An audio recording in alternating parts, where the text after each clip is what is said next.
नमस्कार, स्वागत है आप सभी का। मैं हूं आपके साथ अनु सिंह। आज समाजवादी पार्टी अपने सहयोगियों के साथ मंथन करने जा रही है। अखिलेश यादव आज गठबंधन में शामिल दलों के साथ एक बैठक करेंगे, जहां गठबंधन में शामिल दलों के साथ ये सुबह 10:30 बजे बैठक रखी गई है। बैठक में शिवपाल यादव के आने पर सस्पेंस अभी भी बरकरार है। वहीं सुभाषपा के ओम प्रकाश राजभर को बुलाया गया है। अपना दल कमेरावादी की पल्लवी पटेल को इस बैठक में बुलाया गया है और महान दल के केशव देव मौर्य को भी इस बैठक में बुलावा भेजा गया है। तो इससे पहले जहां समाजवादी पार्टी के विधायकों की बैठक हुई थी और आज सहयोगियों के साथ बैठक करने जा रही है समाजवादी पार्टी, जिसमें पल्लवी पटेल से लेकर केशव देव मौर्य और देखना होगा शिवपाल यादव शामिल होते हैं नहीं, लेकिन ओम प्रकाश राजभर भी इस बैठक में शामिल होंगे। तो ये 4 दल हैं जिनके साथ मिलकर समाजवादी पार्टी ने 2022 का विधानसभा चुनाव उत्तर प्रदेश में लड़ा है और आज इन्हीं सहयोगियों के साथ बैठक होगी। ये सहयोगी दलों की विधायक दल की बैठक है और सभी के साथ मंथन होगा, किस तरह से विपक्ष की बड़ी भूमिका निभाई जाए, कौन से मुद्दे होंगे और साथ ही यहां आकलन, अवलोकन, मंथन किया जाएगा चुनावी नतीजों का भी। और चलिए ज्यादा जानकारी के लिए सीधा रुख कर लेते हैं। विवेक त्रिपाठी हमारे संवाददाता जुड़ चुके हैं। सबसे पहले विवेक, ये बताएं कि क्या अभी भी सस्पेंस बना हुआ है या फिर कोई जानकारी मिली कि शिवपाल यादव पहुंचेंगे या नहीं सहयोगी दलों की बैठक में? बिल्कुल अनु, देखिए 10:30 बजे प्रस्तावित है बैठक। हालांकि संशय में है क्योंकि शिवपाल यादव इसमें नहीं आएंगे, ये लगभग तय माना जा रहा है। राजेंद्र चौधरी जो राष्ट्रीय प्रवक्ता हैं, उन्होंने भी डाउटफुल आंसर दिया था, जवाब दिया था जब उनसे पूछा गया। तो ये चूंकि शिवपाल यादव नाराज चल रहे हैं और मुलायम सिंह यादव से उन्होंने मिलकर इस बात की नाराजगी भी जताई कि उनको जो समाजवादी पार्टी के विधायक दल की बैठक हुई थी उसमें नहीं बुलाया गया, उनकी सूचना भी नहीं दी गई। उनकी नाराजगी वाजिब है, लगातार उपेक्षा के शिकार हैं, वो उपेक्षित रहे हैं। तो आज वो आएंगे या नहीं आएंगे, लेकिन चूंकि आज शपथ ग्रहण भी है और इसके अलावा जो विधानसभा अध्यक्ष है उसका चुनाव भी होना है। हालांकि समाजवादी पार्टी समर्थन कर चुकी है, लेकिन सदन में मौजूद रहेगी तो समाजवादी पार्टी के तमाम विधायक वहां रहेंगे, अखिलेश यादव खुद रहेंगे। ऐसे में 10:30 बजे का समय जो प्रस्तावित है बैठक का, वो हो सकता है कि कुछ विलंब हो जाए। कल भी यही हुआ था, दिन में सुबह 10:30 बजे बैठक रखी गई थी, लेकिन शपथ ग्रहण समारोह के चलते उसको शाम को रखा गया। शाम को उम्मीद ये भी थी कि शिवपाल सिंह यादव चूंकि दिल्ली में थे और वो लखनऊ आ जाएंगे और उनको मनाने की कोशिश की जा रही थी कि वो बैठक में शामिल हो जाए, क्योंकि इसका मैसेज गलत जा रहा है। राजनीति में मैसेज ही सबसे बड़ी चीज़ होती है। मैसेज गलत जा रहा था, कोशिश की गई, लेकिन शाम को भी जब शिवपाल यादव नहीं आए और उनकी तरफ से कोई रिस्पांस भी नहीं आया, तो ये हुआ कि बैठक आज रखी जाएगी, यानी मंगलवार को 10:30 बजे प्रस्तावित है। बैठक होगी या नहीं होगी, शिवपाल सिंह आएंगे या नहीं आएंगे, क्योंकि 10:30 बजे का समय वो समय है जब विधानसभा में जो विधानसभा अध्यक्ष हैं उनका समारोह चल रहा होगा। तमाम विधायक और जो बाकी बचे हैं, करीब 60-70 विधायक बाकी बचे हैं, उनका शपथ ग्रहण समारोह चल रहा होगा। तो ऐसे में ये 10:30 बजे से हो सकता है कि कुछ आगे खिसक जाए, हो सकता है शाम को हो। तो कुल मिला के समाजवादी पार्टी के लोग जो हैं वो भी ये कहने की स्थिति में नहीं है। उन्होंने एक सूचना तो दे दी कि 10:30 बजे बैठक होगी, लेकिन वाकई में होगी और कितने लोग आएंगे, शिवपाल सिंह यादव आएंगे या नहीं आएंगे, इसको लेकर बड़ा ढुलमुल उनका रवैया है। कई बातों पर विवेक बना हुआ है और 10:30 बजे तक का सूचना दे दी। बिल्कुल इंतजार हम करेंगे और आपके माध्यम से ये जानकारी लेंगे कि क्या ये बैठक होगी और होगी तो कौन कौन इसमें पहुंचने वाला है। फिलहाल शुक्रिया विवेक इस पूरी जानकारी के लिए आपका। आज की बैठक में शिवपाल के आने पर सस्पेंस भले ही है, लेकिन इससे पहले शिवपाल यादव ने दिल्ली जाकर सपा संस्थापक मुलायम सिंह यादव से मुलाकात भी की। लेकिन सवाल यह है कि क्या मुलायम का मंत्र शिवपाल का दर्द खत्म कर पाएगा? ये रिपोर्ट देखिए।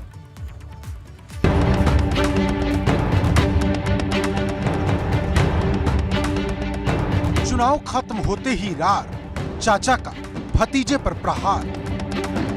शिवपाल का छल का दर्द अखिलेश ने नहीं की कद्र। यूपी विधानसभा चुनाव के वक्त जो समाजवादी कुनबा एक साथ दिखा, क्या वो नजर का धोखा था और क्या चुनाव खत्म होते ही सब खत्म हो गया? ये तमाम सवाल शिवपाल यादव और अखिलेश यादव के बीच सियासी तकरार के बाद खड़े हो गए हैं, क्योंकि 26 मार्च को सपा मुख्यालय में हुई पार्टी विधायकों की बैठक में न्योता नहीं मिलने के बाद से शिवपाल यादव का दर्द एक बार फिर से छलक आया है। महाभारत हुआ कौरव और पांडवों में, तो ये सब बातें हैं। और पांडव बताओ जुआ खेल गए, और कौन खेले जुआ? ये दुष्ट धर्मराज। बताओ धर्मराज को जुआ खेलना चाहिए था? इसी को लेकर सोमवार को शिवपाल यादव ने दिल्ली आकर मुलायम सिंह यादव से मुलाकात की।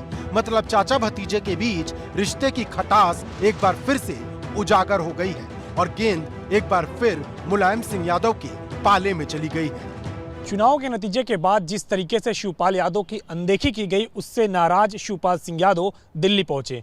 जब चाचा शिवपाल यादव की नाराजगी अखिलेश द्वारा नहीं दूर की गई, उसके बाद उन्होंने दिल्ली पहुंचकर पार्टी के सुप्रीमो रहे मुलायम सिंह यादव को सारी बात बताई और इसके साथ साथ मुलायम सिंह यादव से आगे के लिए भी दिशा निर्देश लिया कि आगे किस तरीके से काम करना है। और इसके बाद फिर शिवपाल सिंह यादव दिल्ली से लखनऊ के लिए रवाना हो गए।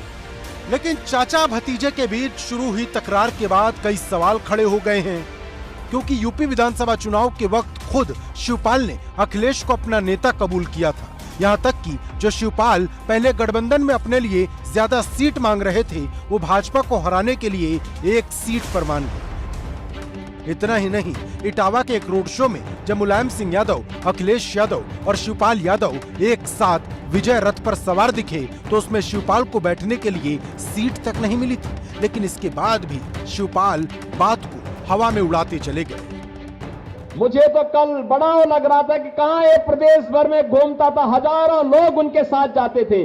नेताजी का प्रमुख सिपा सालार हुआ करता था, उस बेचारे को कुर्सी का हत्ता मिला बैठने के लिए, कुर्सी का हत्ता। यानी आज के दिन पर अगर किसी व्यक्ति को आप दुर्गति का जीता जागता नमूना देख सकते हैं तो शिवपाल यादव उसका एक जीता जागता नमूना आपको मिल जाएगा। इतना ही नहीं, जब तीसरे चरण का चुनाव हुआ तो शिवपाल रामगोपाल यादव से अपनी कड़वाहट भुलाकर उनके साथ वोट डालने पहुंचे थे। और जब इटावा में समाजवादी कुनबे की होली हुई तब शिवपाल यादव कंधे से कंधा मिलाकर अखिलेश के साथ खड़े थे।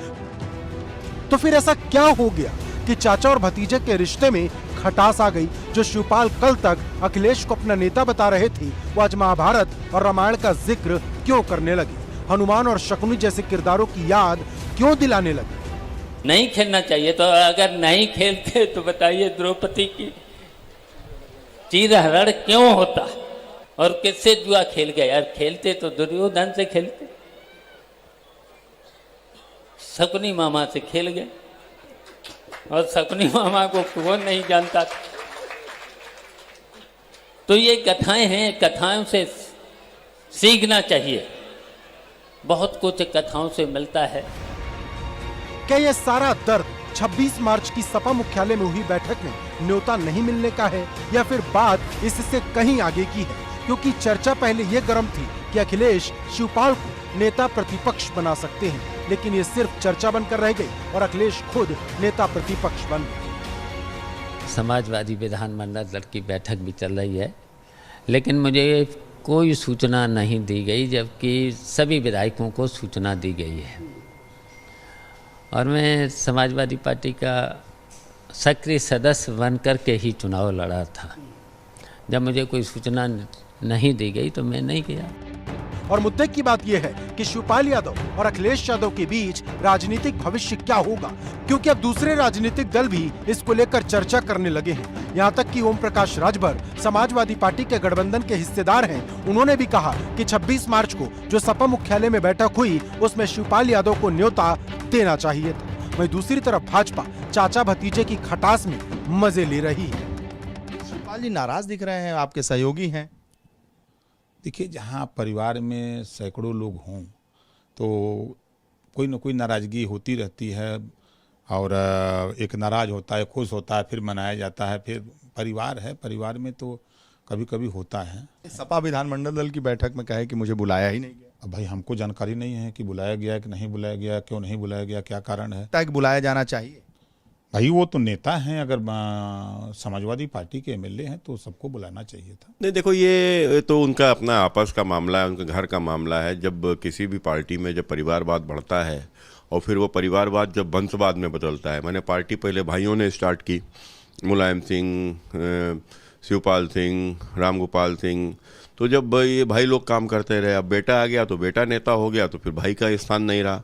तो जब परिवारवाद वंशवाद में बदलता है तो इस प्रकार की स्थितियां अपने आप उत्पन्न होती हैं। अब सवाल बड़ा है कि क्या मुलायम एक बार फिर अखिलेश यादव और शिवपाल के बीच सब कुछ ठीक कर देंगे या फिर शिवपाल और अखिलेश की राहें हमेशा के लिए जुदा हो जाएंगी? क्योंकि ये सवाल इसलिए भी बड़ा है कि अखिलेश यादव का अब तक इस पर कोई जवाब नहीं आया और अखिलेश की यही चुप्पी कई सवाल खड़े करती है। Bureau report, ABP Ganga. और इस बीच एक लखनऊ से खबर आपको बता दें, मंत्रियों के विभागों के बाद अब कई आईएएस अफसरों का विभाग भी बदलेगा। कई अपर मुख्य सचिव और प्रमुख सचिव स्तर के अधिकारियों के तबादले की तैयारी हो रही है। लोक निर्माण विभाग, स्वास्थ्य विभाग के अधिकारियों के हो सकते हैं तबादले। साथ ही उच्च शिक्षा, माध्यमिक शिक्षा, प्राथमिक शिक्षा विभाग में भी तबादला संभव है। इसके अलावा जल शक्ति विभाग के अधिकारियों का भी जल्द हो सकता है तबादला। तो ये बड़ी जानकारी, जहां अब कई आईएएस अफसरों के तबादले भी, उनके भी विभागों के तबादले हो सकते हैं। ब्रेक के बाद स्वागत है आप सभी का। एक बड़ी जानकारी आपको देते हैं। आज विधानसभा अध्यक्ष का पद संभालेंगे सतीश महाना। बड़ी खबर, जहां सतीश महाना को लेकर आज होगा औपचारिक ऐलान। विधानसभा अध्यक्ष पद के लिए निर्विरोध हुए हैं निर्वाचित। महाराजपुर से लगातार 8वीं बार विधायक बने हैं सतीश महाना और आज उनका ये औपचारिक ऐलान होगा, जहां विधानसभा अध्यक्ष पद संभालेंगे अब सतीश महाना। सतीश महाना को लेकर आज औपचारिक ऐलान होगा। बता दें कि निर्विरोध वे निर्वाचित हुए हैं विधानसभा अध्यक्ष पद के लिए। महाराजपुर से वे लगातार 8वीं बार विधायक बने हैं और लंबा अनुभव उन्हें है, जिसके चलते ही भाजपा ने ये विश्वास उन पर जताया है। बता दें कि कल 2 बजे तक नामांकन दाखिल करने का समय था, लेकिन सिर्फ सतीश महाना ने ही इस पद के लिए नामांकन अपना डाला था। इस वजह से निर्विरोध वे इस पद पर निर्वाचित होंगे और आज इसका औपचारिक ऐलान होने जा रहा है। और चलिए अब जानकारी आपको सतीश महाना को लेकर देते हैं, जहां सतीश महाना की छवि एक ऐसे नेता की है जो अपने क्षेत्र में सर्वसुलभ यानी कि सबके लिए उपलब्ध रहने वाले नेता हैं।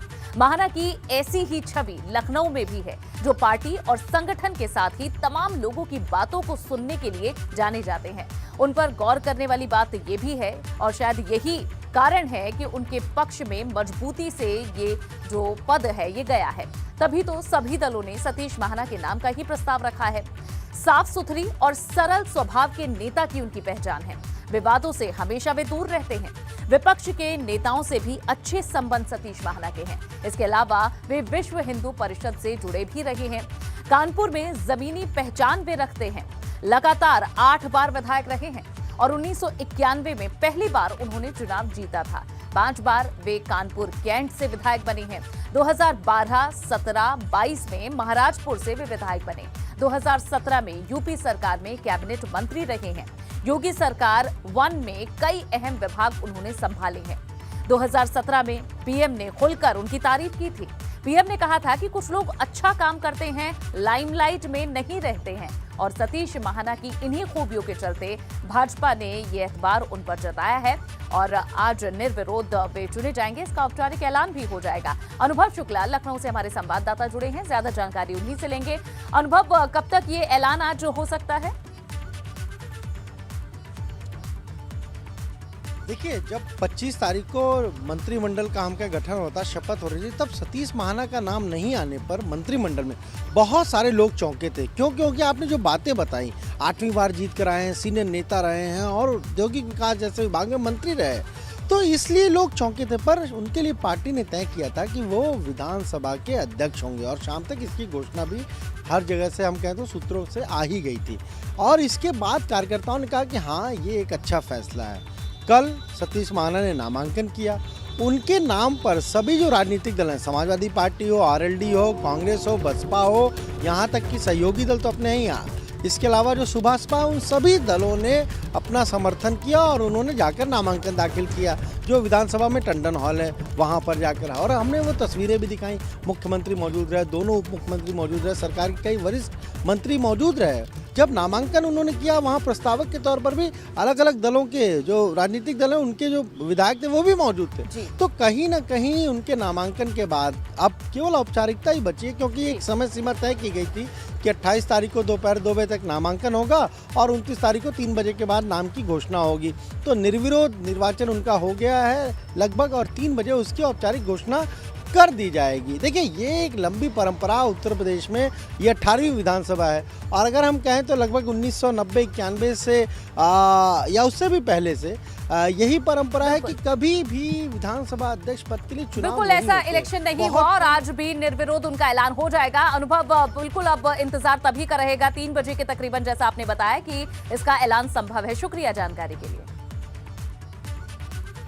उधर योगी सरकार ने रोजगार देने के लिए 100 दिन की कार्य योजना की तैयारी कर ली है। 20,000 युवाओं को सरकारी नौकरी देने की कार्य योजना तैयार की गई है। 100 दिनों में 50,000 रोजगार के अवसर देने की तैयारी है। इसके अलावा अगले 5 साल में 5 करोड़ लोगों को स्वरोजगार देने का भी लक्ष्य रखा गया है।